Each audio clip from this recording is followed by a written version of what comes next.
Hello, hello, hello, and welcome to another episode of SPOILERCAST, a Hungry Gamers offshoot that aims to inform, entertain, and educate you all on one particular release from within the video game or geek culture universes. And on this episode, we are tackling none other than a game that was released recently, the 7th of May in fact, selling over 3 million copies in its first week and running. It has scored 84 on Metacritic, developed and published by Capcom. We're talking about none other than the first-person survival horror hit, Resident Evil Village. And the little brief synopsis of said game reads like this. Years after the tragic events of Resident Evil 7 Biohazard, Ethan Winters has started over with his wife Mia, finally living in peace and putting the past behind them. However, Chris Redfield, the legendary hero from previous Resident Evil games, suddenly disrupts their life, throwing a devastated Ethan into a new and twisted nightmare in search of answers. And joining me on this jaunt through the European countryside is everyone's favourite popculturist, a man who can be witnessed dropping elbows on the young and the restless and grabbing trophies on for the players. Find him on all them socials at HaggettMC. Mr. Ryan Betson, how the bloody hell are you doing, sir? I am very, very well, my friend. Thank you so much for inviting me to come on the show. I'm very excited. This is our first sort of jaunt into the more structured podcast universe after sharing some stages in a couple of PAX panels over the years. But I'm excited to talk about, I think, a game and a franchise that is pretty special to both of us for a host of reasons, I think. Yeah. You and I have shared like the PAX panel with the party mode. We've done that a handful of times together, and hopefully we can do it again this year if it all comes together. But yeah, I don't think you and I have ever sat on a pod together, let alone one-on-one. So this is a whole new experience. I'm really excited. It's very interesting. But not quite as excited as I was for Resi Village, by the way. Oh my God. This has been the absolute standout, most excited hype train game I've had coming into 2021. And yeah, my attention, I guess, for your love for this franchise first started sort of peaking, I think, a couple of years ago when they started doing the reboots and the resets and the remasters of the originals and like with 2 and I remember seeing how hyped you were on the collector's editions and wanting them statues, and so I'm like, okay, I'll keep an eye on this, and saw it again follow with Nemesis and then with Village, and I'm like, man, I think you're going to be the perfect person to bring on and riff about this entry into this beloved, long-term, classic, revolutionary franchise. And Village is, it's pretty bloody great. Well, yeah, like you're spot on. So, like, my love for Resi has really happened essentially since 7, really. So, like, I did play Resident Evil 4 back on PS2 in the day, and I remember I couldn't tell you. There's been rampant drug use in my 20s that have completely lost that memory. Like, it's gone. But where I am right now, I think I remember enjoying it. I don't know. But like 7 was the one that really, really sold me. Like, I remember keeping an eye on it because like my franchise growing up has always been Silent Hill. That was my love for Pyramid Head and just all that bullshit that came with it. But sadly, you know, Konami have refused to care for Silent Hill. I was like, well, I guess I need a new horror thing. And I was very, very lucky at EB Expo in like whatever year it was. I think it was 2016, 2017, where they had Capcom had built like a small part of the Baker House as a set. I'm like, this is amazing. I gotta get in there. Went in there and I played the demo of it, 7, and I was like, yeah, no, I'm in. And was that the demo they were showcasing when it was? Did you play it in VR? Because the first time I tried a slice of that game was in VR, and it scared the pants off me. So many people, when you were waiting to get in that booth, you could hear them screaming and cussing and almost audibly crying. But It's crazy that your first taste with this Resident Evil universe was where it was, I guess, the biggest jump forward as far as a change in how the game plays and going into first person, and as opposed to the old over-the-shoulder traditional third person. Well, yeah, because that's the thing. Like, when I was younger, like, I distinctly remember not being allowed to play Resident Evil on the PS1. So 4 was the one that I remember distinctly buying myself, and I remember buying it on PS2, like, and it was like 120 something bucks, like back then. Like, I remember buying it from Games Wizards in Traralgon. I don't think it exists anymore. But like, I remember like, yeah, I need this game. I've heard nothing but good stuff, and I played it and absolutely loved it. And then I remember playing 5 with a mate of mine and not really enjoying it as much. But yeah, it is bizarre that it's such. I think maybe that's what's got me. Maybe it was the first person. It was certainly the Baker family that interested me the most. That's what really drew me in. Oh yeah. And then obviously the VR added a whole nother layer again, and just that extra level of immersion. Because for me, I'm like, well, if they're willing to go this hard for this game and literally make the entire thing playable in VR, knowing that I'm a giant like scaredy cat and I wouldn't be able to play the whole game that way, at least I could be like, oh, give this a whirl. But yeah, no, the first thing I played, so I did the kitchen demo at the same conference, and I also did the mother one. You know, where you're in that little side house and there's all the bugs and shit. Yeah, that's the one I remember. I think there's a video of it on the YouTube channel where it's just like me being cruel to my friend who was in VR at the time. But yeah, so the thing, obviously 7 was the starter. I'm like, this is fantastic. I love this. And then 2 Remake came out. And I wasn't originally excited for it because I was like, I'd never played 2. I don't know where this remake is that exciting until I got my hands on it. And I was like, no, this is one of the best games I've ever played, period. Yeah, 100%. Like 2's like going back to the original iteration of 2, and then obviously Remake is just a big cherry on top. But like it's one of my probably 2 or 3 favorite games ever. And so when 2 came out and just seeing the love and care that they threw into this, and changed up some of the narrative and some of the wrinkles in the game just enough to make it feel fresh as well. But it's so good, and I'm so happy to see Capcom just continually hitting home runs. It feels like the last few years. It really does. Like there's just been solid success on success on success, and it's been an absolute treat. Because I remember playing 2 and be like blown away. Like not just of the environmental like uncomfortability, the claustrophobia of the police station, and then sort of the real kind of griminess of like the sewers, and then the weird cleanness but grossness of the lab. Like everything about it was just absolutely fantastic. And then wrapped in that beautiful Metroidvania, heading back and puzzle solving, like it hit every box for me and of things that I didn't realize I needed. And yeah, so then when 3 came, it was more of the same, but not quite as oomph. But I'm like, I'm still really enjoying it. Saying that though, as you alluded to, like, because I was a moron and I didn't realize that I would love Resi as much as I have, I didn't get the statues.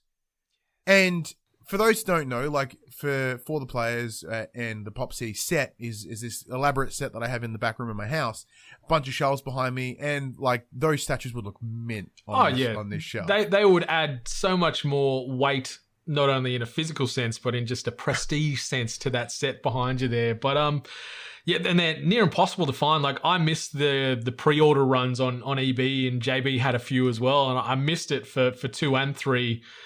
And I could have got it for Village, but I'm sort of the same ilk where I like collectibles and stuff, but then at the same time I sort of lessen what I have because half of them ends up in the cupboard, like because you only got so much real estate. So maybe one day I'll find them at like a cash converters for $50 and get them all. That's what I'm hoping. I've got my fingers crossed that one day someone didn't realize that it's awesome, and then it will come back and it will live with me in happiness. That's it. And I think Resident Evil Village certainly brings its own sense of happiness to ourselves for different reasons, I guess, than what traditional happiness does. Because this game, obviously, it's only been out now, well, less than a week. At time of recording, it's been out for 6 days. But we were fortunate enough to get hooked up early with some sort of media and press copies. So we got lucky, to take our time with this game leading up to release and experience everything that Village has to offer. And I guess we could start the podcast in an official capacity. We'll talk sort of spoiler free,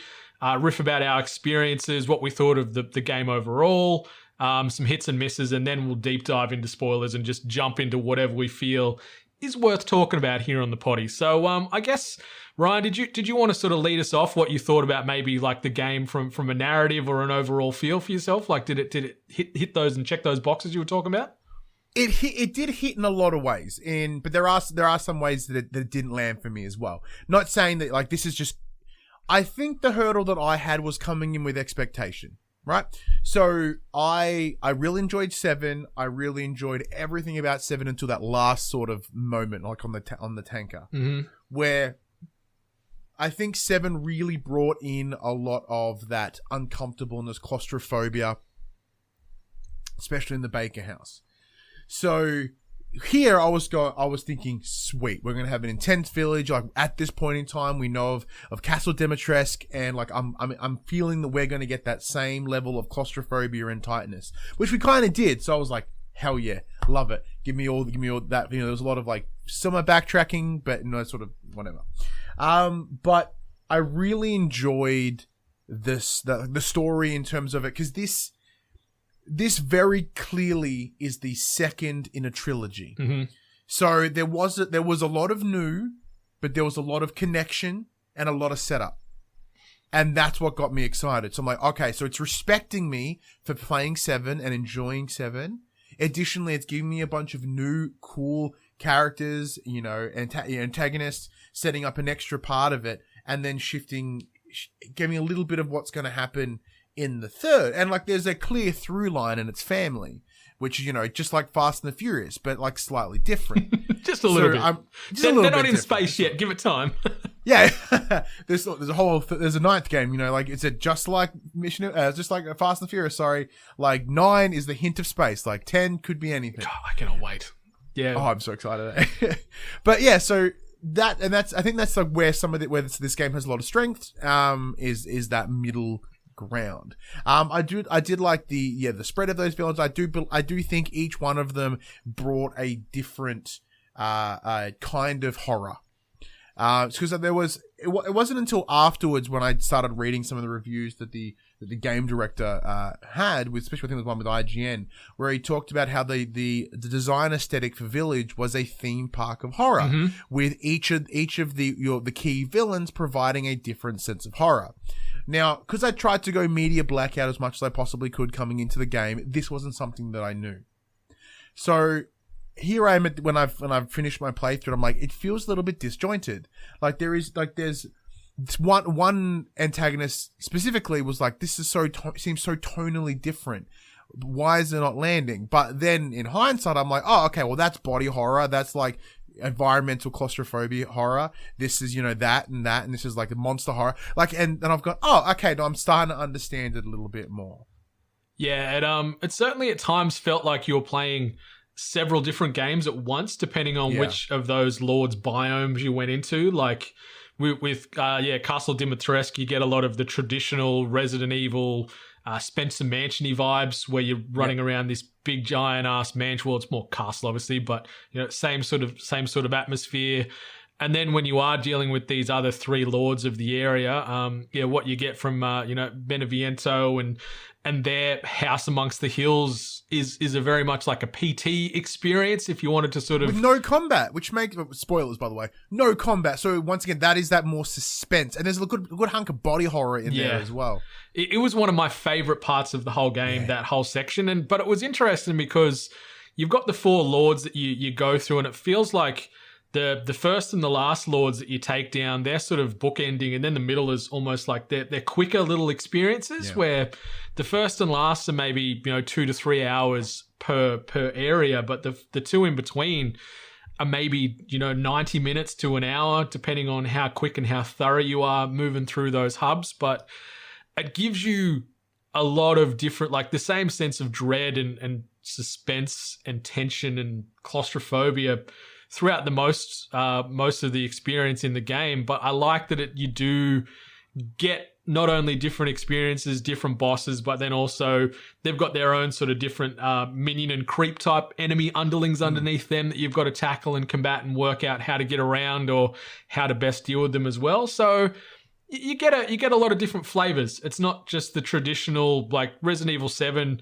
outside of that final act was pretty tight and succinct all the way through until the final piece. And this game follows a similar tone, without spoiling. We'll talk more about it later, but they both sort of play out in similar ways. But I think the biggest thing for any listeners that haven't played these games yet, they do give you like a little bit of a previously on Resident Evil type of thing, and give you the updates on 7. But I'd probably recommend jumping on YouTube and finding some more dense ones, because those 2 minutes or so of the opening letting you know what happened at the Baker residence and what happened with Ethan and Mia and co. If I hadn't have played 7, I reckon I would have been pretty confused because it was a very tight, compressed video. And even like I've played the game, played the DLC and stuff, and there's a few times like, hang on, I should probably go watch a little bit more too because I can't completely remember those fine details that they've brushed over in like 2 milliseconds.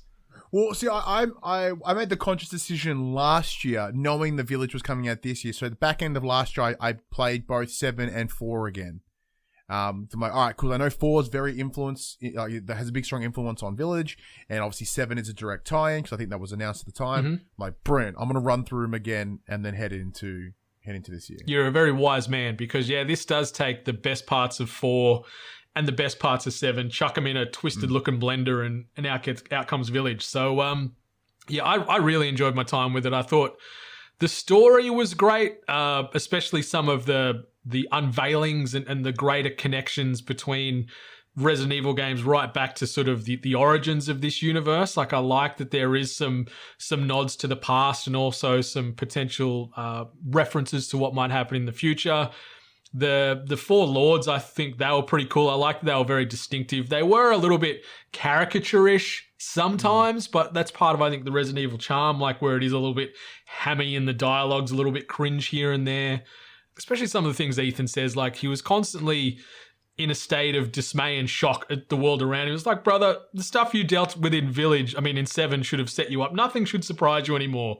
But he's like, oh my God, and what is this? And what the hell? And it's like, man, it's just another day in your life. Like, it should be normal. Louisiana was way worse, just saying, for that little bit. It's like, oh my God, a giant tall woman. Yeah. You blew a dude's face out in the first one, and he just grew it back right in front of you, and you're like, okay, that's nuts. Yeah.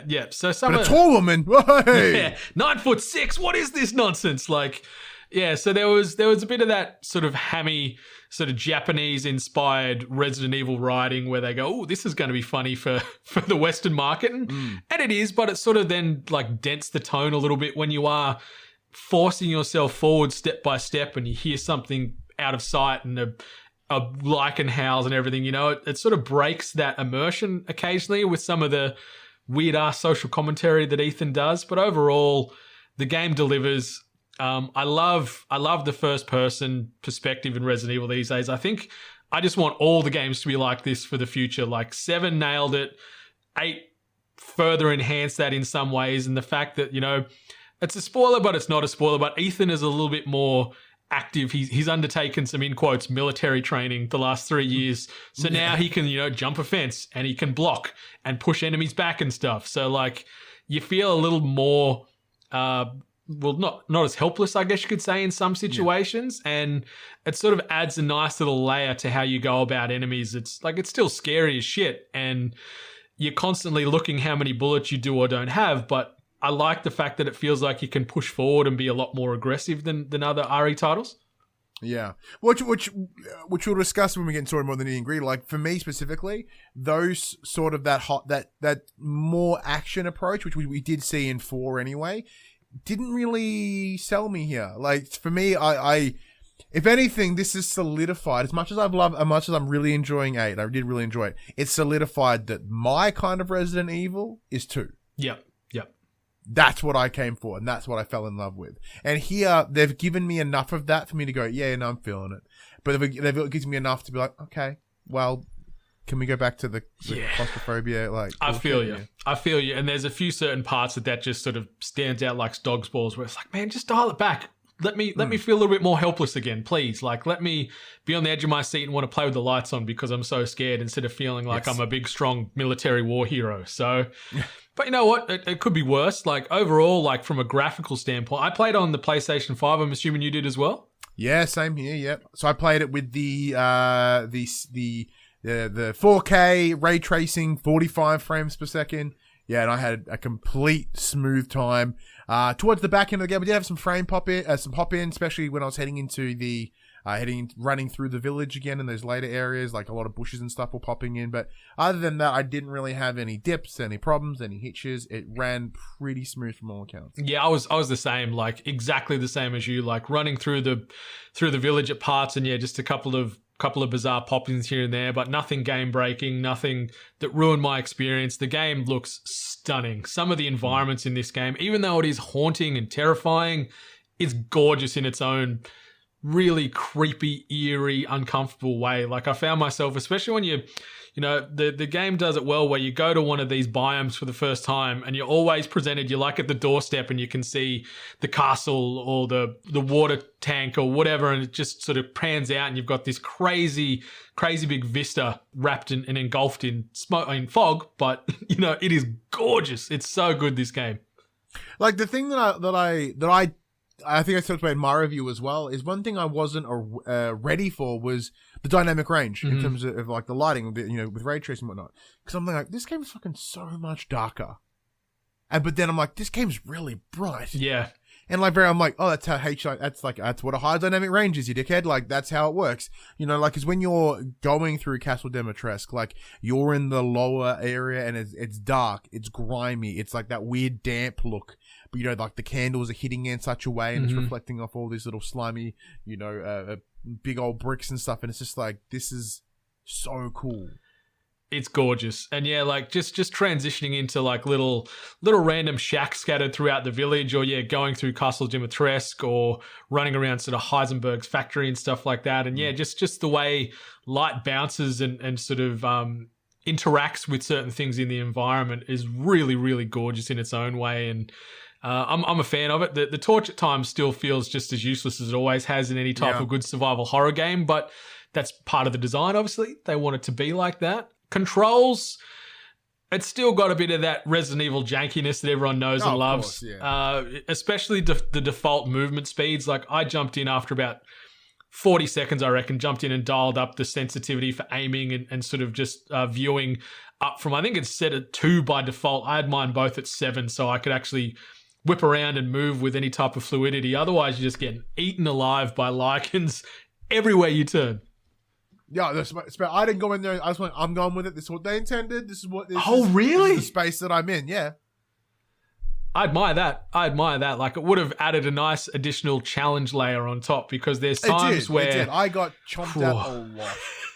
Did you play... I played, obviously, on the standard difficulty in my first run. Yeah. Yeah, and I've started... I'm about 2/3 of the way through a hardcore run at the moment, and it is hardcore in every sense of the word. Are you looking to go back and maybe test your might on one of the higher difficulties? I'm certainly considering it, because I wouldn't mind getting some more trophies and stuff for it. However, I'm thinking my next run will likely be on an easy mode, mostly because I see the trophy for like finishing the game in 3 hours. Yeah, like I'm I finished it in 9. I'm like, how the actual hell can I finish this in under 3 hours? Yeah. And then I saw someone post that they did it in an hour and a half. I'm like, what are you doing? Yeah, like they're just running and kiting and avoiding every enemy, just grabbing what they can. Like, it's absolutely bananas what the speedrunners can do out there. And yeah, I finished in, it was around 10 hours for my run, but I also spent a lot of time fluffing about trying to solve a few certain things. And the couple of puzzles where you've got the weighted balls and you've got to tilt the bloody giant mini models, one of them took me far too long. Like, it's very embarrassing how long one of them took me. But, it's a good break in the traditional gameplay loop as well, those things. Yeah, it was cool. So, like, Max, the co-host on our PlayStation pod, so he finished it in about 7.5. Oh, nice. So, like, it's interesting that there's such a difference between how, you, myself, you, me, and Max all played, and we all played on standard as well. So it's very clearly we all got, like, sidetracked. You and I got at least sidetracked. And so, like, oh, what's over here? And then, we're wandering about. Yeah, and there's so much treasure as we could. Yeah, and there's so much that the game doesn't tell you, or like, there's certain areas in the village, which is, your constant hub that you're going through to get to certain other areas in the game. But like, there'll be a locked door. And so you'll spend so much time rooting around trying to find a way in. Then it's like, oh no, it's going to unlock after you take down one of those lords. And then that area opens up. So if I just sort of maintain more rail focus, I probably would have been maybe around 7, but I'm like, no, I'm going to work out how to get in here and get through there, and no, to no avail. Remind me, there's something I want to ask you about that, but it is a bit spoiler related. So we'll wait till we get into something about that. Okay. But, I guess the last couple of things we could sort of quickly touch on before we maybe do dive into some of the more spoiler-centric stuff for Villages. I think the soundtrack and what it does and doesn't do is perfection. Like, there's a lot of times where there isn't any sort of backing score at all. It's just the wind blowing, the lichens howling, random scratches or bangs on walls and stuff. And it's that muted noise that gets you more than a big eerie, ominous score, I find, in these games. Yeah, because I don't know about you, like when there is minimal noise, like I find that my attentiveness goes up. Like I'm almost like listening in, like moving. I don't know why, because I'm an idiot. Like moving. I was playing with headphones, but I'm like push one ear forward and then be like, okay. It's just sort of like trying to keep an ear out. I'm like, am I waiting for something? Like, is it muted because it intentionally wants me to hear something? So I'm like oversensitive, and this thing, someone's like, I'm like, it's so great. Like I played the game with headphones as well, and you sort of get that nice sort of 3D binaural audio experience in some parts too, where running around Castle Dimitrescu and hiding from Lady Dimitrescu, and you can hear her like, northeast of you, you can hear her heels trudging across the brickwork, and then when she's behind you, different sound, and just the way it plays with your head and the paranoia that comes with it is just all about it.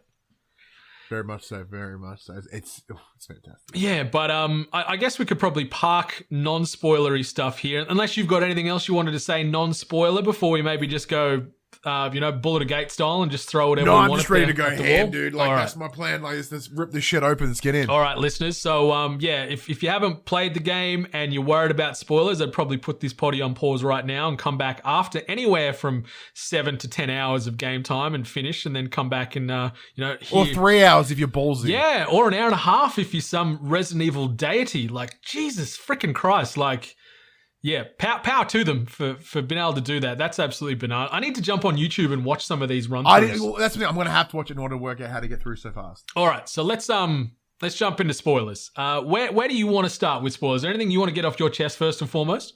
Well, the thing for me is like, and you mentioned it here, is like that focusing, right? I felt this was so more linear than I anticipated.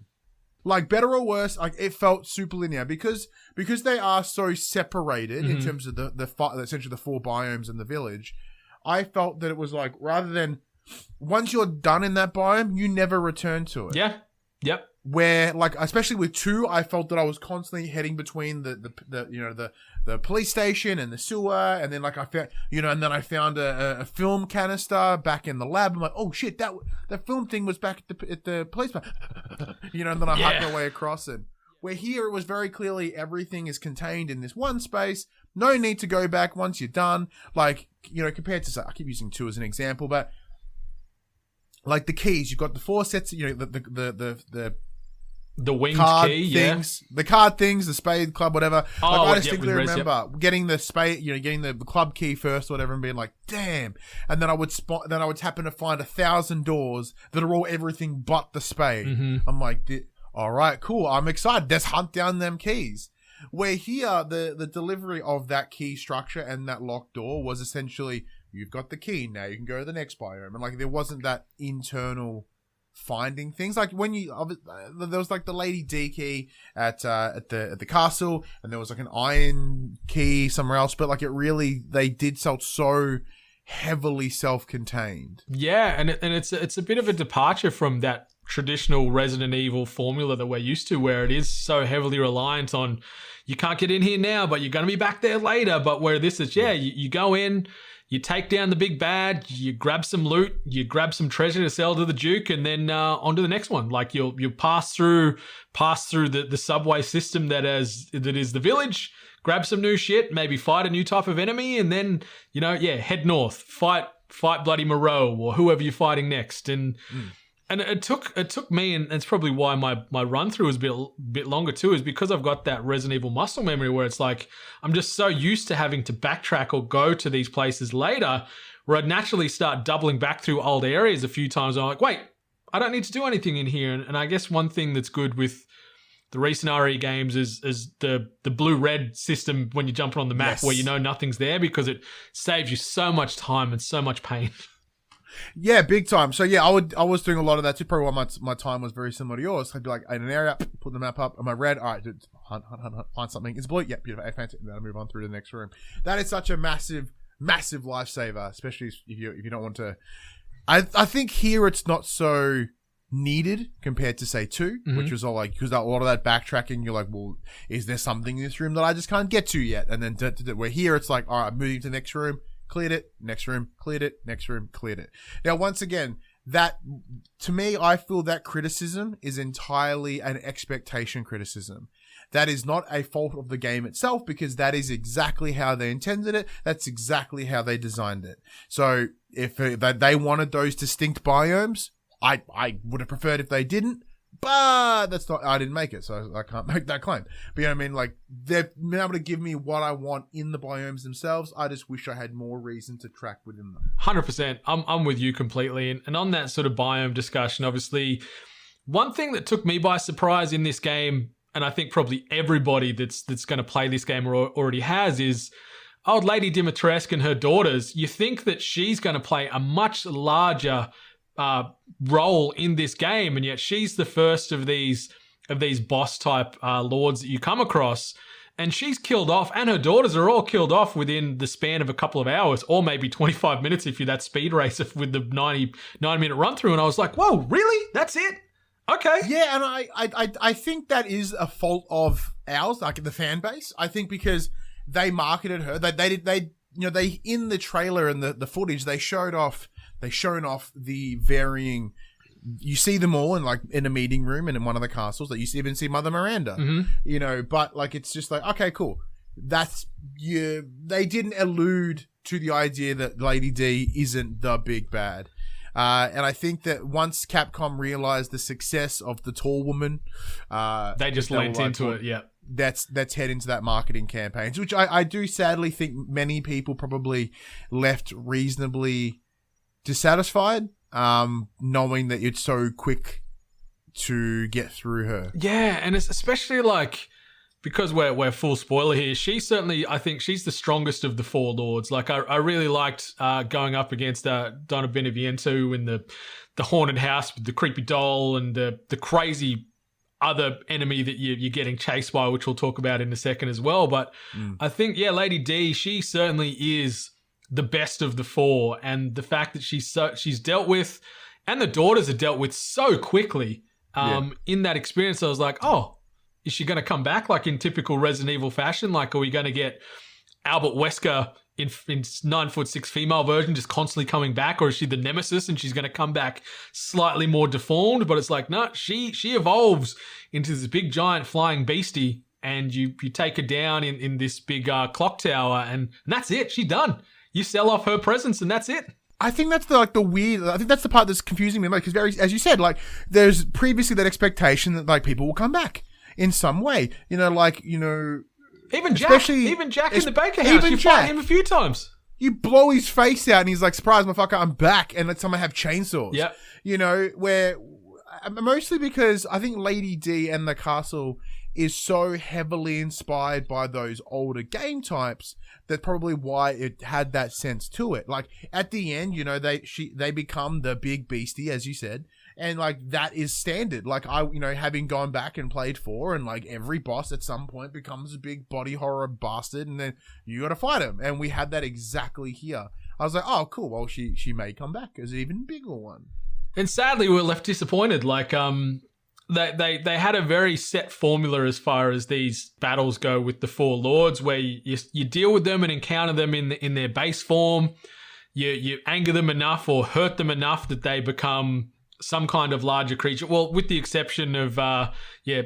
Beneviento in the haunted house of horrors. Like, you're getting chased by something, which we'll touch on in 2 seconds. But yeah, like Lady D, Salvatore Moreau, and Heisenberg, they all become these giant, horrible creatures, and Heisenberg becomes like Mechasaurus from The Simpsons. Like, it is just so bizarre and strange, but it's on brand because they've all got their own aesthetic in their respective houses, where they just follow that, and then obviously they evolve into their final horrific form. But yeah, in the Beneviento house, where you get all your weapons removed right from the jump in this haunted house, and you traverse this sort of laboratory, and then you're getting chased by this giant, horrid, terrifying, nightmare-filled baby.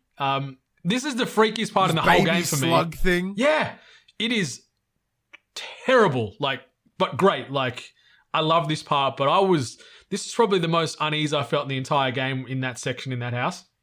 Yeah, and I would agree because, like, as you said, for a number of different reasons, like, you get stripped of all your weapons. You are completely useless. You know, like, it strips every sort of power that you could have possibly had in that scenario, and you are just left with this horrifying, almost PT-esque feeling. Like, I know anytime you think of a house with first person as creepy, people just go to PT. Mm-hmm. But that's why, because PT fucking nailed it. So we're here, it's that same vibe, right? Like, we're getting this uncomfortable. Now, I don't think I looked at that thing directly at all. I did a few times, and I regretted it every single time. Yeah, I looked at it, I went, no, and I ran. And so, even though it had such an uneasy sense, an uneasy feeling, and like hearing that, you know, like even though it wasn't with you in the same room, the audio design, it was constantly consuming you. Like, so even though I wasn't near, I'm hearing this, you know, twisted mummy daddy like laugh, and it's very uncomfortable. Yeah, I'm getting a bit creeped out just thinking about it. But with that, it's the same challenge that I think that came with Lady D. Like, she chased you as well, very similar to the Tyrant or Mr. X. Mm-hmm. So the difference with Mr. X is he was the same size as the doors, so you could just kick the door in and then like get right at you. Where Lady D has to like duck and move her shoulders around and slink her way through. So by the time she's through the door, I'm 3 rooms away. Yeah, I never felt too threatened by her. Like, even when you could hear her outside yelling abusive remarks, how she's going to kill Ethan and whatever else, and I was like, see ya. Yeah, like I'm literally in the next room. Yeah, you make your way down and you just catch your breath in the Duke's little room downstairs, and then you pick your run, you jump out, and if you see at the other end, you can just, even without the speed benefit which you can get from eating a tasty meal, you can make your way around her and past her with ease. Just walk around the couch and she's perplexed. Yeah.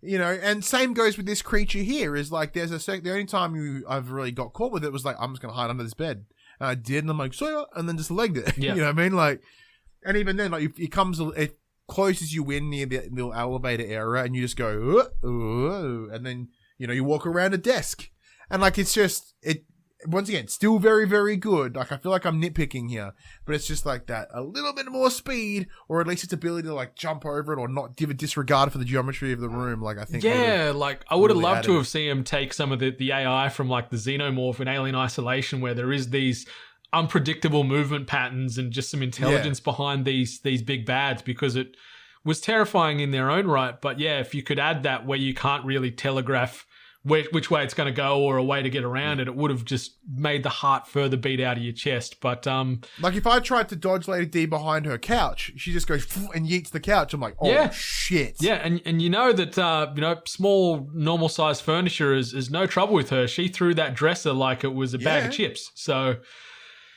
so there's some missed opportunities there, but you see some of the quotes doing around and from some of the producers and whatever involved from Capcom. They've said they've dialed down the fear factor a little bit because people said 7 was too scary, and it's like, aren't you missing the point here with this game and this universe? Yeah.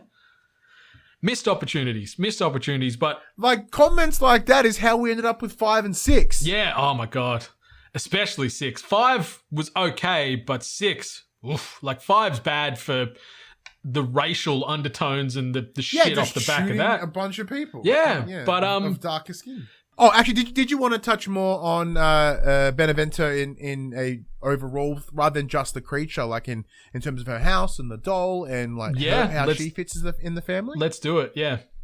Yeah, because I really liked her as the cool character, not just the fact that you have no weapons and you're essentially, she herself for a series of trauma communicates through a doll. That's her safety, and within that house it's that the safety of being surrounded by dolls. Mm-hmm. And like, for many people, and very similar, like what makes Annabelle scary, I guess, and like The Conjuring, is like that doll toy grossness, right? I hate them, man. Like, I hate them. Hate them? Yeah. My grandma has a thing for dolls, so like anytime I'd stay over, there'd be just like the Benevento house, there'd be dolls everywhere, and I just had weird, terrifying flashbacks to when I was a kid and these things looking at me while I was sleeping. Yeah, so like my sister-in-law is in a very similar space. She's like, nah, she would hate this, absolutely hate it. And I think because they introduced the flowers that were planted they mentioned in a journal, like planted near the a grave of one of the groundskeeper, right? And its effect on them. I think it turns out it's based in the mycete, whatever creature thing they're using to make the these human, like these the mega mycete. Yeah, the mega mycete. Yeah, so using essence of that in order to create that hallucinogenic property. So I think this is the closest that Resi's got so far into a supernatural sort of vibe, and that goes obviously with the Lycans as well as a villain. Like they are your standard supernatural sort of character, and here we're getting ghostly dolls because they come flying at you with knives and shit. Like. It's not really the standard. Like they're not zombies, they're not undead. They are just creepy ass toys. Yeah, and creepy with an exclamation point and a capital C. Like it's a short section there, and the boss battle isn't really a boss battle. Like obviously sticking with the theme of that area in the Beneviento house, you're weaponless outside of for this final boss battle where you find a pair of scissors and you've got to hunt down this little doll. That's sort of ghosting away around this house and stabbing this doll 3 times. Then it warps back and you see it is actually Donna that you stabbed the face out. You're like, oh god, I've wrecked your face. Yeah, but it was a great slice and it broke up the formula and the loop in a big way compared to what's happening in Castle D with that traditional Resident Evil-y vibe where you're taking down, what were they calling them? The Maracas, I think is how you pronounce it, which was their equivalent, I guess, as the standard zombie that you're fighting a lot through the dungeons and the sewery area underneath Castle Dimitrescu. And it was cool, like, so they had sort of, appropriate weaponry with, like, giant swords, like, long swords and, like, axes and stuff, which added a whole extra layer as well. Because previously when the zombies just came at you, they would just grab you. Where here they've got, suddenly their wingspan is larger. You're like, oh, okay, I can't get up as close as I would like to. It's great too. And just the little intelligent, animation styles with that where you shoot them in the arm, they'll drop that weapon, so then you do have that sort of gap between you and the enemy again, as opposed to getting an axe or a machete or a big broadsword rammed right into your chest here. And those animations, especially with the weapons or the bites and the attacks from the enemies that you encounter in this game, they're so great and they're so visceral. And poor old Ethan, he cops a flogging right from the jump in this game again. Yeah, he gets the shit kicked out of him. I did laugh really hard when he lost his hand again. Yeah. I'm like, look at this Luke Skywalker bastard. Like, he's getting wrecked. Yeah, and then, like, something which we'll sort of lean into soon, but yeah, loses that hand, lost his ring finger and his pinky finger on his left hand, the same hand that they just stapled back together in Resident Evil 7. They stapled that sucker back on, but... I do like how he then just gets, like, a bottle of Mount Franklin and go, psst, and then suddenly shit's good again. Oh, yeah. I do love that. It's got some curative qualities that, that herb and chem mixture. Like, I need some of that. It would cure whatever ails me, but... the Beneviento dollhouse, really great. The act that follows just after that with Salvatore Moreau, I think he was probably the weakest for me out of the 4 lords. Like, you go to this sort of submerged swampy area and he's like this grotesque merman mad scientist type of fella, and you got to make your way through. You don't really fight many enemies through here. You've got a couple of Lycans you deal with in certain areas in this semi-submerged, I don't even know what you call the stuff that he's putting all over the walls, like this just ravenous slime that, like, just looks like a series of boogers across the walls that you're sort of pushing through. Yeah, like, it's interesting because, like, they've very clearly taken inspiration from, even in the name alone, of, like, the island of Dr. Monroe. So, like, there's that really cool sort of, like, human creature mix combination thing here. Which, he was the one that I think for that reason felt so tonally different. Because, he looks like this giant booger creature who's, like, just barfing for some reason.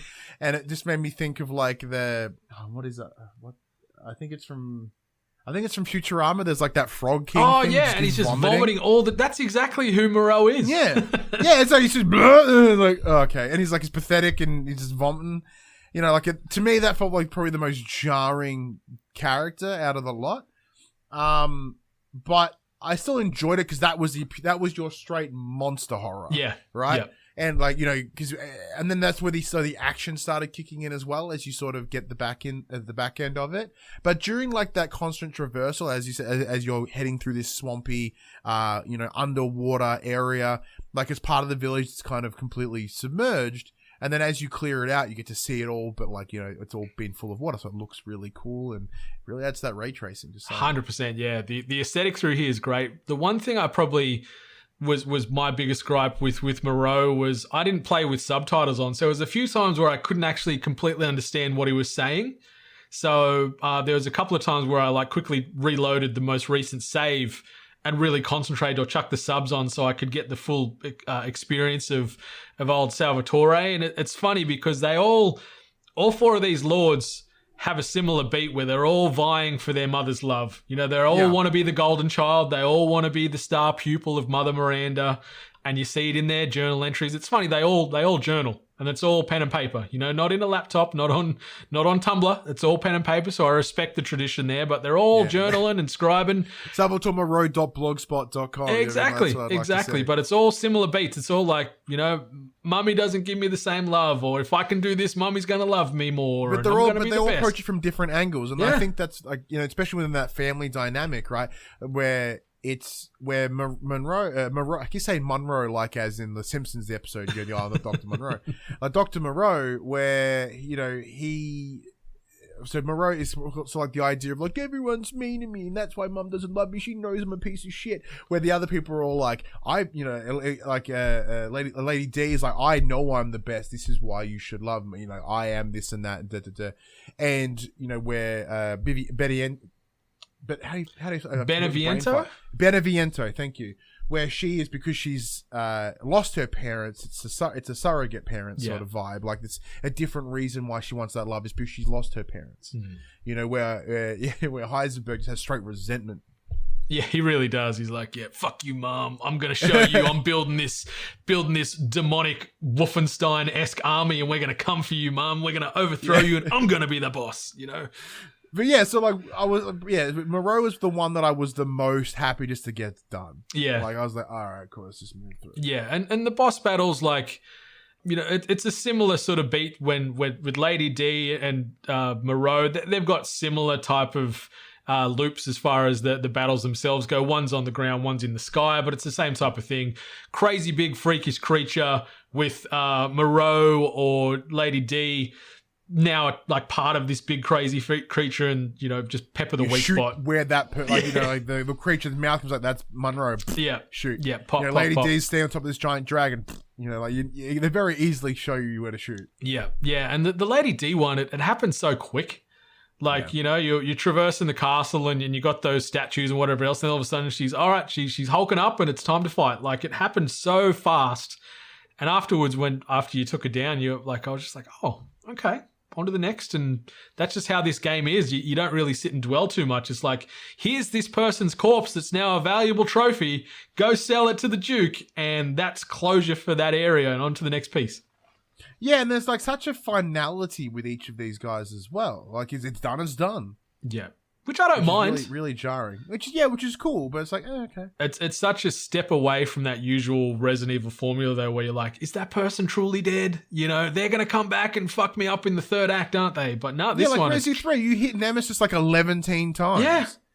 He just you're like, oh, thank fuck, Nemesis is dead. Oh, God, he's back. Yeah, he's back and bigger and angrier now, and then you kill him again, and he's bigger and angrier the next time. But in this, it's like, no, one battle, that's it. Take their piece of their flesh and sell it off. Yeah, it's like, hey, there's a crystallized fragment. Is it worth any money? He's like, yeah, sure it is. Yeah, the Duke, like, from a character perspective, like, when I saw him unveiled in the trailers leading up to the game release, I'm like, oh, really? How's this guy going to work? He's this big, giant, gargantuan behemoth of a man, like, and he's one of those typical Resident Evil parody characters that get thrown in here, but he's great. He's a great character, and some of the dialogue that you share with him, or the little insights he has on some of these characters, really adds to the experience and build out the lore. Yeah, I was really worried that having him be a large, overweight character that would be littered with like poorly taste jokes or some sort of poke at that. Like, but there was really no mention of his weight from memory. Like, he just kind of rolls out of the thing, and Ethan's not like, "Hey, what's up, you fat bastard?" Yeah. You know, he's just like, you know, because he's offered wisdom, he speaks well, he presents well, he presents a man of presence, you know, and a man of knowledge, and like, so. I really like that because they could have gone a really like another way, like very Thor in Endgame sort of feel. 100%. Like, yeah, he was not only large in sort of physical roundness, but he was also like well above standard human size. Like, he's not Lady Dimitrescu type of height, but you could see he was probably 7 foot plus as well. Like, he's a big man, the Duke. And they always had him sitting up and above you too, sort of provide that extra level of like, you should look up to this gentleman. He's seen some things, he knows some things, and you don't really get everything. Even though at the end of the game you don't think you've got everything. Yeah, you really don't. Like he sort of plays a pretty big role in this game. Ultimately, you know, he finds your dead corpse, which we'll talk about in more detail soon. But he's bad spoilers, by the way. Yeah, big spoilers. But if you're this far in already, you're probably getting some things spoiled if you hadn't already. But yeah, he's just a great sort of foil to the other big bads and the other characters you deal with. And obviously, he's your hub to sell items, to upgrade your items, buy more items. But then also just the functionality that he includes with the cooking, which I get real. Yeah. Monster Hunter vibes, especially the sounds when he's, you know, when you say, you know, cook this dish and you can hear everything getting cut up and you're like, you know, enjoying it and stuff. It's a great little bit of comical delivery in there, but it doesn't break the game either from a tonal perspective. Completely agree. Yeah. Yeah. But, that sort of cooking element is a new sort of wrinkle in a Resident Evil game, like killing general not cows, even pigs and chickens, like pigs and a ram and like chickens, and like I remember like because before it unlocked in as an item, I walked up like, what happens if I shoot this chicken and I get a trophy? I'm like, oh man, I fuck. And the trophy was essentially like, you piece of shit. Yeah. I'm like, oh no, like was I not supposed to do that? Yeah, not yet. You're not. You got to wait your turn to be told you can go kill that stuff. Yeah, which was my own downfall because I ended up reselling some of the meat that I found, not knowing that I needed it later. Yeah, like, no. It's very essential. But he's got some great value, the old Duke, and I like that they address him in a couple of diary entries from Lady D as well about why he's in the house, and he's the merchant that comes up to the house and trades with them and stuff. So they sort of acknowledge why he's in the game as opposed to just being this large dude cruising around in a cart selling things. Well, yeah, compared to 4 is like the dude, he's like, he just rocks up, he's like, what are you buying? Yeah. Like, how did you get here? Yeah. And he's everywhere. I fought through everything, and like, there's a giant boulder, you know, in this way that I have to punch my way through, and I'm here, and you're like, how do you have shit here? Yeah. None of that here. They kind of try to bring it in, and I like it. And I like that there is a nod to the merchant from Resident Evil 4 where he says that he's got a friend, like, and he says like, what are you buying in the Duke accent? He's like, oh, you know, that's something a friend of mine says, an old friend of mine says, and I had a good like audible laugh at that one. It sort of really changed up the tone after getting chased around by a giant demonic baby of death for a while. See, I missed that. So in my review, I was like, "Oh man, I didn't get to hear the whole, what do you buy?" And I was like, "Oh, yeah." It cracked me up, and it was so good. It was so good. But the story as a whole, I think, is pretty well executed. Like it sort of explains things, especially in the final act. It puts everything like wraps it up nicely and puts a big bow on it. Like there is a few times in the first and second acts where I'm sort of like, what's going on here? How do these people play into this grander picture? But then it weaves it all in, and it talks about, you know, Mother Miranda, who's in all intents and purposes something we'll talk about soon. She's like the ultimate big bad in not only this game but broader Resident Evil overall, like lore. an overarching big bad. Yeah, but like it sort of talks about how she plays a part in this, and how the lords all fall under her, and the, I guess, the quest for what she's seeking, and how your baby daughter Rose plays into it, and all this kind of stuff. But like if we go right back to the start of this game, when you're in Eastern Europe, you know, your family's been moved into witness protection after the incident at the Baker residence in Louisiana, and you're settling down, and you and Mia and Rose are living happy family, and then Chris Redfield and his crew burst in the door and shoot me to fucking bits. And I'm just like... Yeah, they like blow wait, her face out. Like, what? Remember that entire game where you tried to save this woman? Yeah. And you're like, what? Yeah, like it threw me big time. Like I didn't see that what they like telegraphed as far as later on in the piece was like Mother Miranda was playing Mia the entire time. She's had Mia locked up in her secret laboratory. Like I was like, holy fuck yeah, I spent 10 hours in Resident Evil 7 trying to save my wife and they've just killed her off in the first 5 minutes. I was like, what is going on? Is this, the second latest G.I. Joe movie all over again? What is happening here?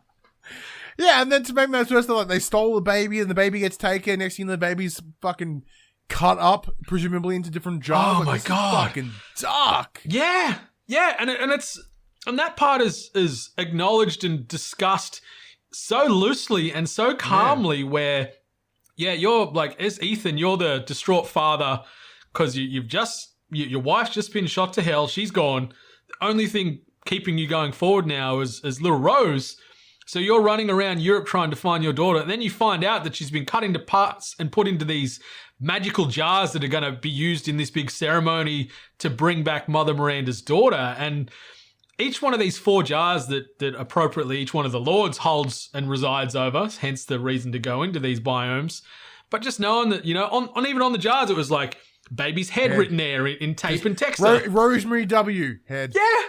And it's like, torso and arms. And you're just like, man, this is fucking crazy. And Ethan, he's pretty light on for that. Like, he'll find them and just, put it in his pocket and keep going forward. Like, this is fucked up. Puts in bag. Yeah.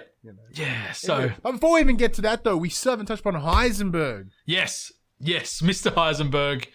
So, straight off the bat, I'll just put it out there. As a big Prison Break fan, this guy looked like John Abruzzi, the guy that played the devil, played Satan in like Constantine. Yeah. I can never remember. Like, that's the vibe that I got. That's who I thought it was. Feeling it. Like, did he? Because he didn't mocap him from what I could see. I don't think he did. I'll have to have a look into it. And then he spoke with such a weird cadence as well. Yeah. Like I think it was another podcast. I can't remember which one, but they mentioned that he felt like the most Konami of all the characters. 100%. Like in terms of Metal Gear, complete with the hat and the long flowy hair.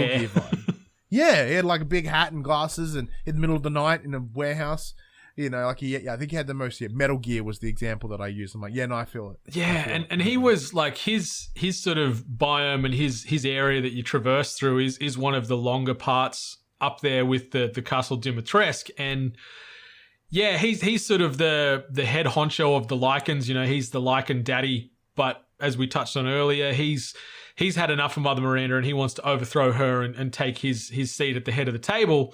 So he's been getting a lot of these corpses and doing scientific experiments on them, and it goes down a very Wolfenstein-esque where we're getting these humanoid mixed with industrial technology nightmare creatures coming at you with drill arms and bloody propeller heads and all this kind of stuff. Yeah, and like you come to learn like they are straight undead, just robots.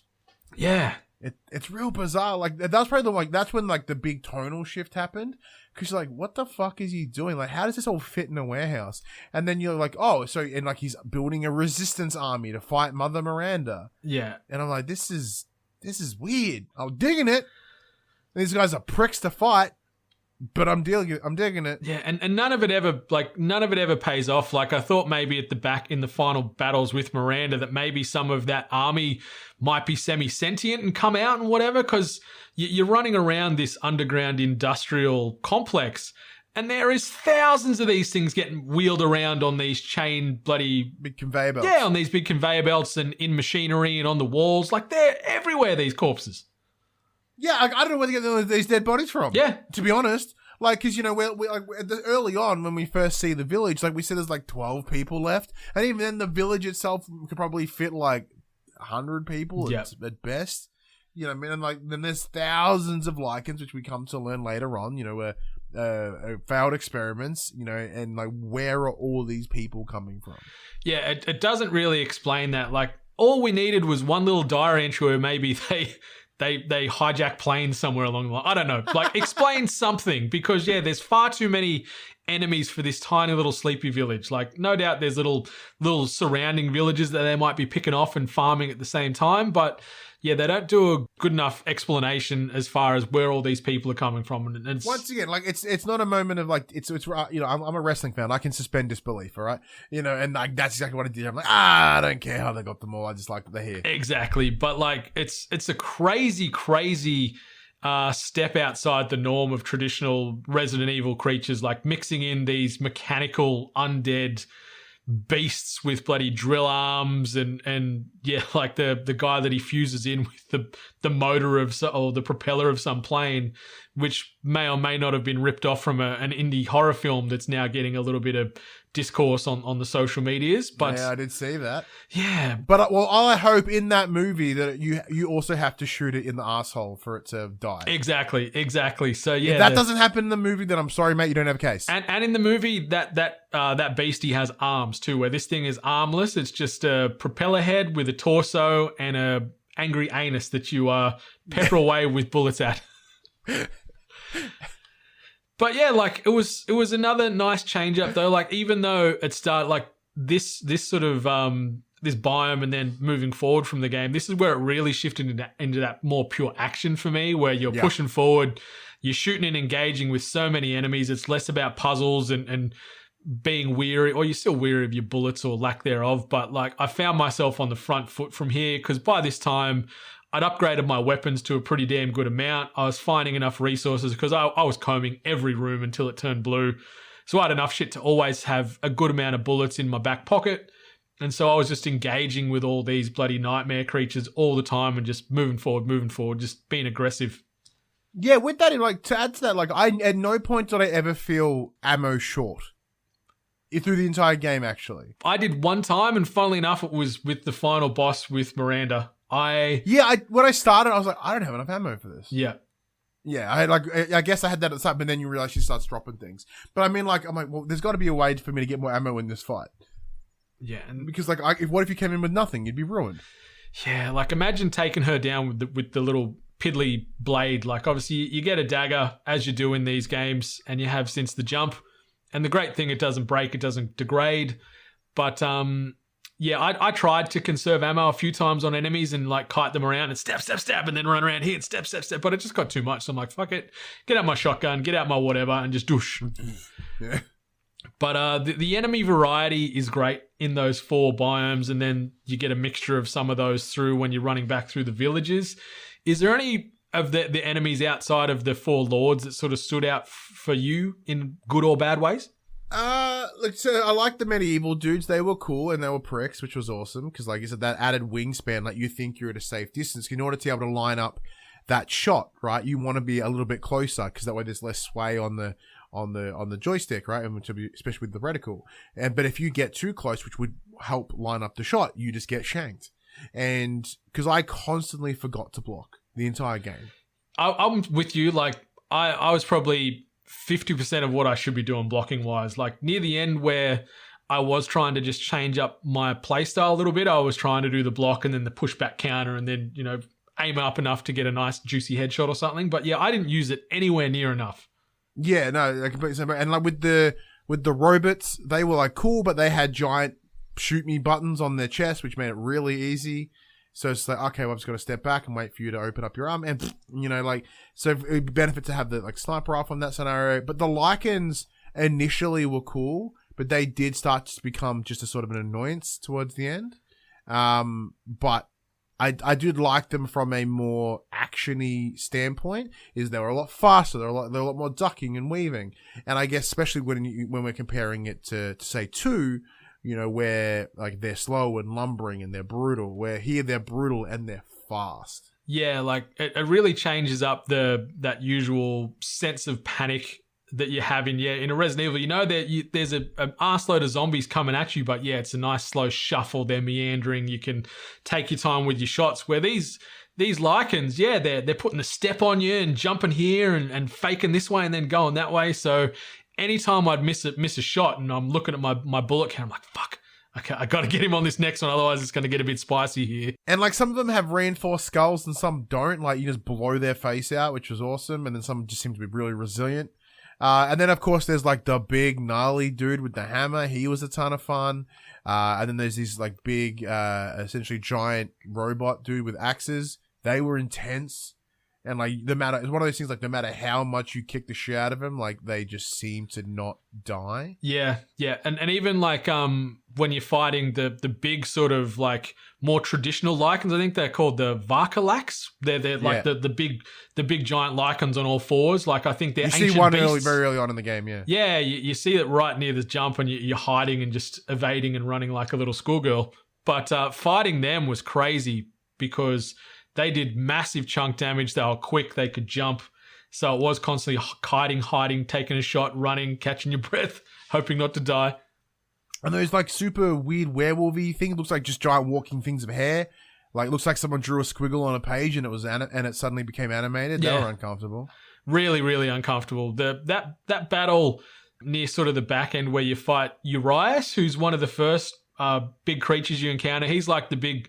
Like, he'd be probably 10 foot tall werewolf holding the big hammer. When you're fighting him in that really confined catacomby area, that was intense. Like, luckily, the game gives you a good assortment of weaponry to fight or flight when necessary. Like, you've got your staples and your pistols, your shotguns, your rocket or your grenade launcher, and then you've got mines and pipe bombs and stuff. So you can start to strategize about how you want to take these things down. So, like, to add to that, because you talk about this sense of fear, and those catacombs are probably the only time that I really felt the major sense of fear. Like, not like in the same way, like, there's the uncomfortability of the giant baby thing. But when I'm walking through these catacombs, I'm peering through slats of wood, and I'm seeing thousands and thousands of lichens. I'm like, can they just come at me at any point? Like, am I about to get wave swarmed like Days Gone style?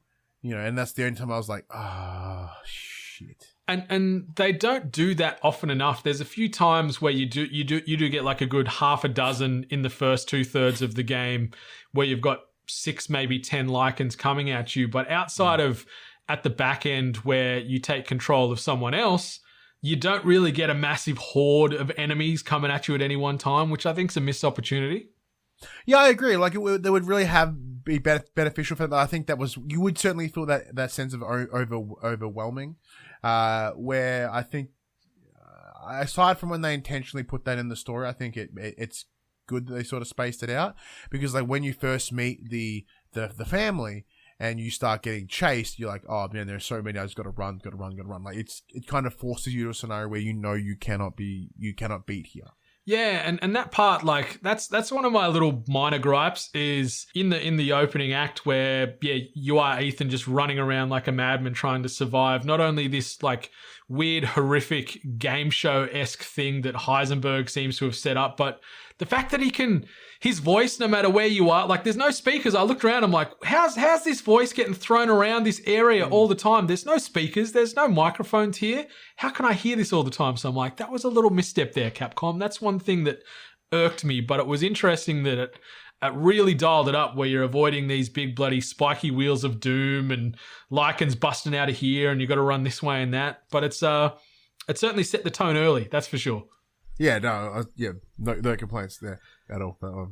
Like, we've sitting here giving all these nitpicks, but once again, it's still like, at the end, like, we pulled apart with things that we may have issues with. At the end, it's like, and how would you rate it? I bet 9 out of 10. You know what I mean? Like, it's the best part about this all. But let's get into, as you said, like, the Mother Miranda and her massive impact on Resi. Now, this is where you might have to step in a bit more than me in terms of, because your bigger understanding of the overall Resident Evil lore. Yeah. So obviously she's the big bad, not only in Resident Evil Village, but in that final act in Village itself. You find her sort of laboratory where you find out that she's been around for well over 100 years. She actually discovered the megamycete in this random cave years and years ago, but she also lost her daughter to the Spanish flu. So she found this megamycete thing and realized that it had these crazy abilities and potential restorative qualities, and she's looking in a way to try and bring her daughter back from the dead. So that's sort of her drive, and it ties into, as you alluded to right from the start, is that this game and even 7, like this trilogy they're working on, it is very much family focused, and that's the driving force for all the characters, good and bad, and that's Mother Miranda's main drive here. So she's found this Megamycete in this Eastern European cave, but she actually, like, throughout years of experimentation and becoming this very intelligent scientific woman, she befriends Oswell E. Spencer, who, for those that are playing along at home, is the founder of Umbrella. So he starts working with Miranda with this Megamycete and seeing the qualities of it. And even though she's wholly and solely focused on bringing her daughter back, Oswell starts to see the bigger picture, and he's like, you know what, this has got world-changing abilities here. And so he sort of breaks off on his own and creates Umbrella. And straight steals the logo from, like... Yeah! From this ancient cave. So for some reason, this Umbrella logo ties back into some civilization that doesn't really get addressed or acknowledged, but plays a big part in and around this village. So he takes that logo, founds Umbrella, and obviously we know what happens with Umbrella and the amount of experimentations and the viruses, because... It goes well, right? Yeah, so it goes peachy. He then obviously buggers off to Africa because he finds the progenitor virus and starts his experimentation. Then you get the T's and the G's and all the other viruses and the Ouroboros and all that kind of bad shit that happens throughout all the entirety of the Resident Evil world. But it's crazy that I remember reading that journal entry, and it was just this pin drop moment where I'm like, holy fuck, they've gone back now to like the mid-90s when these games first existed and landed on the PlayStation. And when, you know what, this is how it started. You know, it was always thought that this was just hatched in a lab in one of these Umbrella facilities. Like, no, this all started in this dank little cave in Europe. This sort of distraught scientific mother found this mold and wants to bring her daughter back, befriended Oswell, and it's just sort of blown up from there. And I was just like, whoa, like, this is awesome that there is this crazy just connecting of two of the biggest dots in the Resident Evil world. And that's what I love about it. It's the same thing I loved about the 2 and 3 remake. The way that they're essentially soft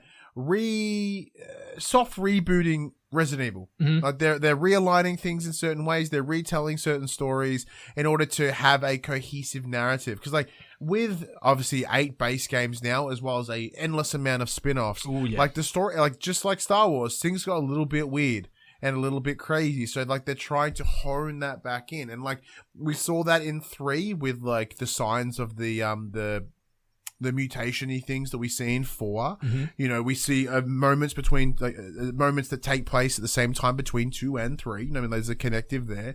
We're seeing, you know, these complete throwbacks to like OG games and connections, right? Like this is the implications on here is massive. So rather than feeling like a series, you know, 3, you know, 1, 2, and 3, 4, 5, and 6, 7, 8, 9. Like there is a really strong sort of bringing everything back in line, which I'm really enjoying, especially as someone that's newer to that older lore of Resident Evil. Yeah, it's done so well. Like Morimoto Sato is the director of Village, and you can see the care and respect that him and his team have got from where this franchise began and how they are connecting all these threads and trying to close off potential unanswered themes or big hooks from the narratives of previous games and bringing it all back to this chance meeting in this European cave that Mother Miranda had with the mold, and then obviously, befriending Oswald Spencer and just seeing that this is sort of ground zero right here. This was day one. This is where it all began. And it's really cool that they've gone that way. And it's even cooler that the person that sort of realizes and understands that it's day one is Chris Redfield, who's obviously him or Jill are the first 2 characters you ever play in the Resident Evil world. So to be controlling him again in this part, probably should have explained that a little bit more. We'll talk about that in a second. But seeing that it goes full circle with him as the first character and then, finding out all these years later that this is how it all began, like it was a really cool moment for me. Yeah, and because that does say it's like the back end of this game, which very similar to 7, you just get action balls to the wall at the end. Where here you're playing Redfield, like rather than being on a tanker, which is, very aesthetically boring because it's just long metal corridors. Amen. Where here you're in the village, shit's on fire, giant creatures engulfing castle, and you just get to like be complete fucking badass and mow down everything. just have unnecessary amount of ammunition, and you are just causing absolute chaos as you make your way to the castle. It's such a big sort of gear shift from all the time, because obviously you control Ethan Winters right up to this point. Your first real encounter with Mother Miranda as Ethan Winters sees Ethan get his heart ripped out and squished into a million pieces by Mother Miranda, and he drops dead there, and you're like, oh, okay, fuck, what happens now? Like, and then obviously, because Chris is kicking around Europe as well, who's now part of the Hound Wolf squad. He's got his own sort of rogue militia, and they're off trying to stop all these big mutated bads around the world. And as you said, it's just balls to the wall. I've got a machine gun. I'm firing off hundreds of rounds of ammo at anything that comes my way. I'm fighting this giant mega mycete demon tree beast that is now swallowing up the entire world. And it's just, pure action insanity. Like, there is still some freaky moments because there's a lot of enemies. Like, this was the biggest part where wave upon wave of Lycans are just coming at you from everywhere. But you've got enough gear in your repertoire to just mow this stuff down without really even missing a beat. Yeah, spot on. To like add to what we said before about the idea there should be that more wave approach, and it delivered here.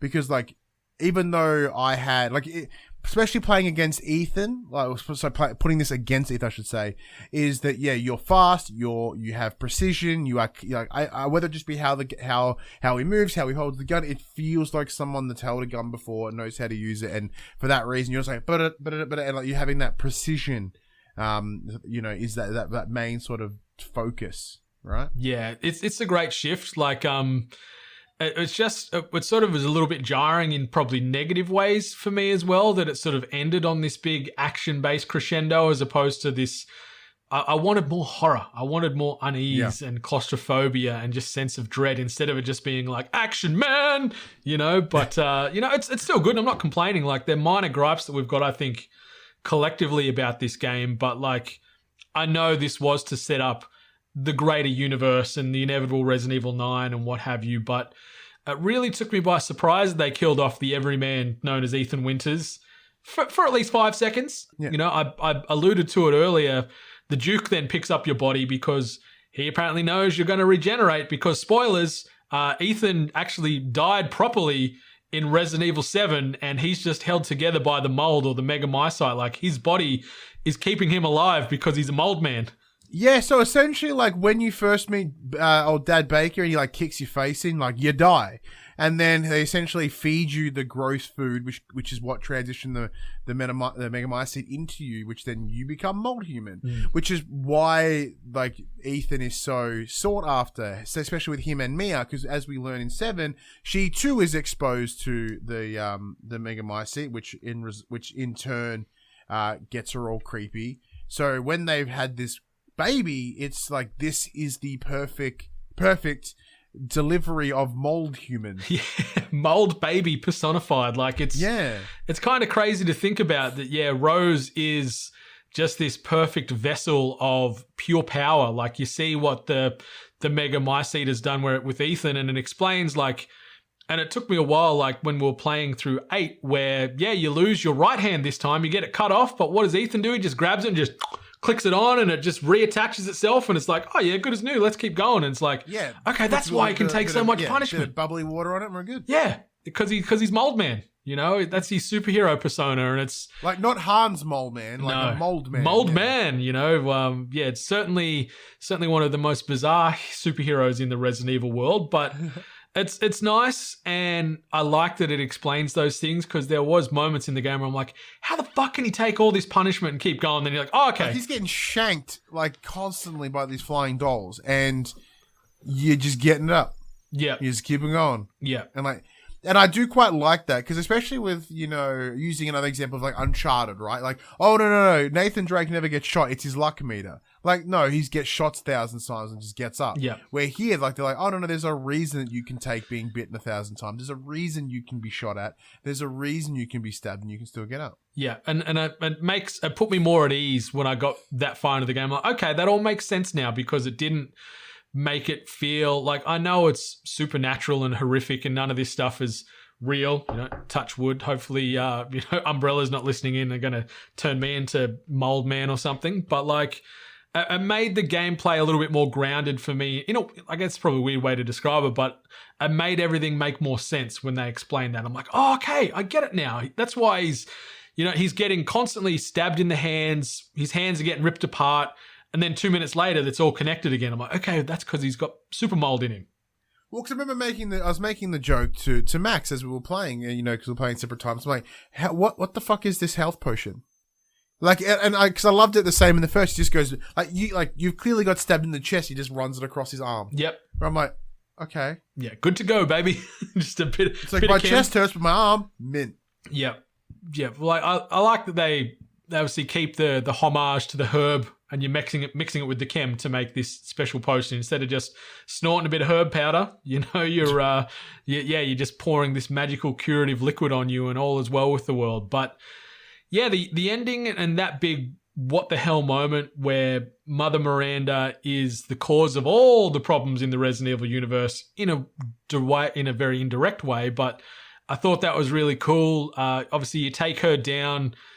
Chris sets up the big mega mycite giant creature thing with a big explosive. They're going to level the whole village and make sure this never happens again. Ethan does the ultimate sacrifice because obviously he is connected to the mega mycite, because it is like a big hive mind. Anything that does have mold in them will eventually potentially die if the big patient zero mega mycete gets done. And so they blow it up, and Ethan knows that his time is short, so he stays behind, hands off baby Rose to Chris, and they escape in a helicopter with Mia because she was, conveniently chained up in the laboratory of Mother Miranda. Gets her, she's fine, which is weird because, obviously she's got mold in her as well, but she's fine. Rose is made fully of mold, but when the mega mycete gets blown up, they're okay. So there is some weird plot holes there that don't immediately connect and make sense. I'm sure it'll get explained. Yeah, but then the game, because the game is set, in present time at the moment, but after that plays out and Chris has a very emotional wall punch to the helicopter when he realizes, Ethan's gone. Save him! Yeah. It's very action hero. It's so great. So cheesy. But then it jumps to years down the line. No exact determination of the amount of years, but baby Rose has now become teenager Rose. She goes to Ethan's grave, puts some flowers down, and then a special agent rocks up. So clearly she's been taken under Chris's wing and is working with his team and is becoming Special Agent Rose, and she's got all these powers and threatens the random spook there that gives her a bit of sass. But they don't really define, because she is mold baby, maybe she's got really fast aging properties. This could be a couple of years down the line, or maybe she ages slowly, and this could be, she looks like she's about 16, 17, you'd say? Yeah, at least late 20s, possibly early 20s. Oh, you go. Late teens. Oh, okay. Late teens, early 20s maybe. Yeah. But she's looking very, very young, and if she is this level of because there's the little joke that the guy makes about calling her Evelyn, which is, we know the mold personified in 7. And she gets all shitty about it. So it's I would presume she is incredible, powerful mold lady. But yeah, there's at least an alluded to that you are a powerful person. Yeah, and obviously they've got the sniper on the hill where he's saying to that agent, he's like, I can take the shot if you like, because she is such a risk. But you get this graphic pop up, and it's the father's story is now done. So that's the end of the Ethan Winters story. But it looks like it's setting up, whether it be for Resident Evil 9 or 10, or maybe DLC might tackle what's happened with Chris. Maybe we'll get, Resident Evil Code Rosemary X or something. Maybe. We can hope. Maybe we end up in Antarctica again or something. Who knows? But it's clear that they're going to maybe allow us to control Rose in future games and go even more down that supernatural route where you might have some abilities and powers outside of just traditionally using weaponry. So maybe you will get a bit of that dynamic in a future game. Where do you think, or where do you want the story to go for the inevitable Resident Evil 9? Well, the one thing that I noticed, because I was expecting a more direct Umbrella involvement, and we didn't get it here. So part of me thinks that will be the resolution here. Like this will be a lot of heavy Umbrella connection, and depending on, because I believe, well, at least the rumor mill is the next one is Resi 4 remake, which I think may line up more of that. We may get that, a combination between that weird like bacteria fungus thing that they talk about in 4. Maybe that's going to tie in with the Megamycete somehow, or at least in that sort of an evolution of that, and then bring that in, tie that all into what 9 will be. But for some reason, I have this sense that it's going to be more directly connected to Umbrella. Yeah, like, because the crazy part is Chris is working for like New Umbrella, which is like the good reformed Umbrella world, and then the BSAA, which was like the government company that was going against these biological weapons. They've become the New Umbrella. Like, remember in the final scene in the chopper where he's got one of his army cronies with him, and they're like, he's a BSA agent, and they lift like he's got his face removed and he's an undead super soldier. So they're going to be going to the head BSAA office. What do you say? He's like, go to the BSAA headquarters in Europe and whatever. So maybe, I don't know if that's going to be addressed in some future DLC for Village, or it's going to be addressed in maybe Resident Evil 9. But I'm very curious to see, especially with this time jump, like if Rose is aging at a normal pace, that would make Chris close to maybe, 50, 60 odd years old. So he's not really going to be a playable character if you're going to be embedded with Rose. So either they're going to age her fast, or they're going to have to bring in new characters, because Rose and Mia and Jill and all these other characters will be very old and decrepit and not as nimble. Well, that's the thing. Probably what we've learned from Mother Miranda is that this mold is de-aging. So it's very likely this could be even further in the future again. Exactly. And then, I don't know if you've seen some of the stuff getting thrown around, but in the final scene before credits actually officially roll, where Rose jumps into this Special Forces full drive, and they're driving up the road, and there's a shot where there's a figure on the side of the road in the distance. Someone's used photo mode and rotated this sucker around, and from the back of this character close up, it's actually like this character has Ethan Winters' injuries. Like, he's got the left hand missing the pinky ring and the ring finger with the bandage here, and it looks sort of a bit undead-esque. So it's like, what's going on here? I don't know if you've seen that graphic around. No, I have not. That sounds dope. Yeah. So we're going to get some crazy supernatural battles between father and daughter. Who knows? Because it's weird, because he's the first major protagonist that you've controlled in a Resident Evil game that they've actually killed off. Usually the protagonists always survive, your Jills, your Chris's, your Carloses, everybody like that. They always make it through. But Ethan is the first one to die, and maybe he ain't dead. I think, and from memory, like the only consecutive one as well, like, because in the first one it was Redfield, and the second it was Leon and Claire, and then it was Jill. Like, this is the first time that 7 and 8 has the same character, and it's very likely if it happened again 9, then we're playing the same character 3 games in a row. That hasn't happened until now. Oh, I guess 5 and 6 to a degree, but you get to play as different characters in 6. You get a Chris Redfield experience, you get a Leon, and you get old Wesker's son's name, who escapes me, is the other third sort of set piece there. But yeah, it's crazy where they could take this. I'm excited to see what happens and how Rose as this special agent, supernatural, angsty teen plays into it. What's happened between now and then? Did they take down the BSAA? Is Chris old? Is Chris still alive? Is this actually Ethan back from the dead, and is he a good character, or is he a bad guy? Is he the big bad in this? Is this Mega Mycete? Or did Capcom just reuse the same model to make life easier? Yeah, and that's one thing. Like, if we sort of jump into maybe some gripes or some other bugbears that we might have, one thing that I liked but disliked at the same time is the fact that they sort of emphasize that Ethan is the everyman. So you don't really, you pretty much never see Ethan's face. He's always sort of, it's out of shot. You can see him from behind or sort of slightly off camera.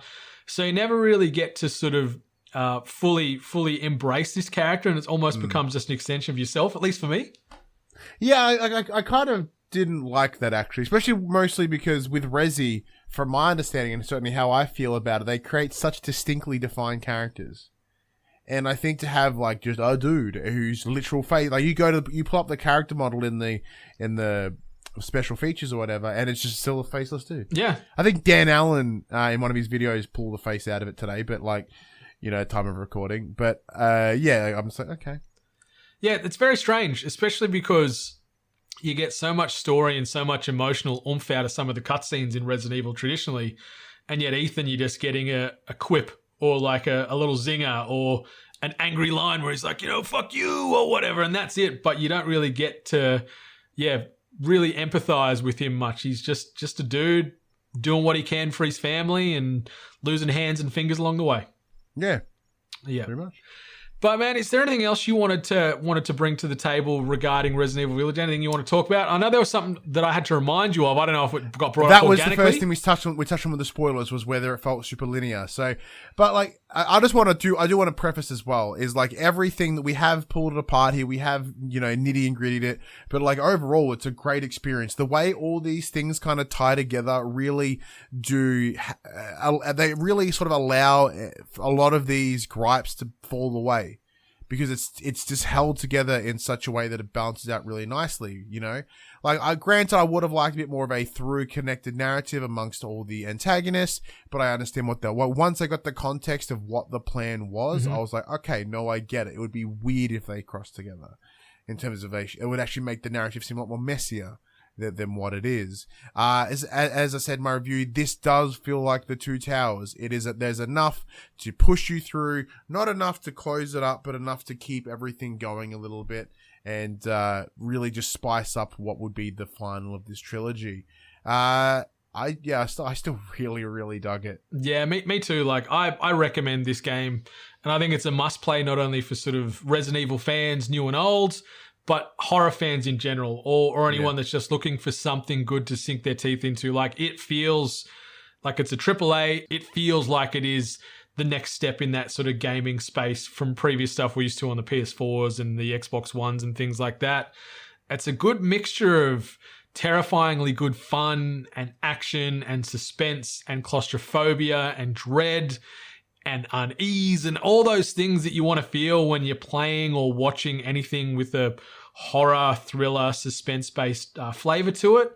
Mm-hmm. Like, it churned me up in all the right ways. Like, I felt good at times. I felt really bad and sick and shit. And that's the sign of a good horror game for me. And I think when it's all said and done at the back end of like 2021, when we're talking about best games of the year, this is going to be right up there in discussions for me. It will make the cut. As of right now, especially because there's not a whole lot out yet, but I do have a feeling this will sit very comfortably in my top 5. 100%. Yeah, I'm right there with you. And like, I'm a big Resi fanboy, so I'm taking the rose-colored glasses off and just looking at it for what it was. Like, I really, really enjoyed my time. It's not often with some of these narrative-based experiences where I will go back and play it again, or especially play it again so soon, but the fact I'm already pushing through a hardcore playthrough just because it sunk it hooks right into me so much. Like, I felt like Ethan up on those various hanging predicaments he's in, where he's impaled and you know, sprawled across everything all the time. I needed more, so I'm pushing my way through, and it's a testament to Capcom and everyone involved.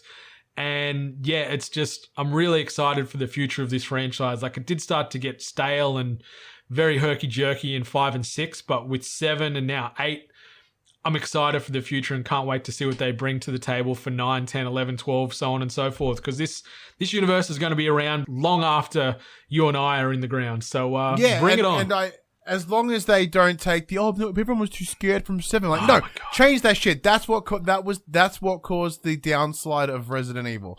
They need to ensure that they keep that scare going, because that is what is needed. 110%. And you know, if you're going to be taking some of the elements of these games for the inevitable film that's going to accompany this down the line after they release this next one, stay true to the source material. Don't bastardize it and try and turn it into an on-rails action film like you did with the first films. But that's a gripe for another day regarding Anderson and Jovovich. But Ryan, thanks for taking the time out to riff Resident Evil with me. It's been a hell of a ride. Dude, no worries at all. Once again, thank you so much for having me. This was an absolute blast. And it was really cool because, yeah, you've been able to add a bit more context to the game as well, which very added to my enjoyment as well.